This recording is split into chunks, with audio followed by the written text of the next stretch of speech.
So these are the levers. Cost $22. Shipped from AliExpress.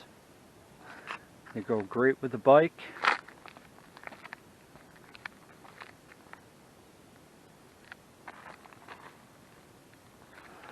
The only issue I find is they're a little sloppy, a little wiggly. These are meant to go up. In case of a crash, you can extend this out.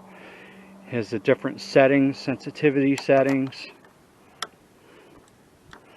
And as you'll see in my videos, I usually just brake with 2 fingers. So I like it high up and then boom boom. One note with the clutch, it is a little springy to the point where even put a little washer in there. It's not too bad. I do like how it's springy.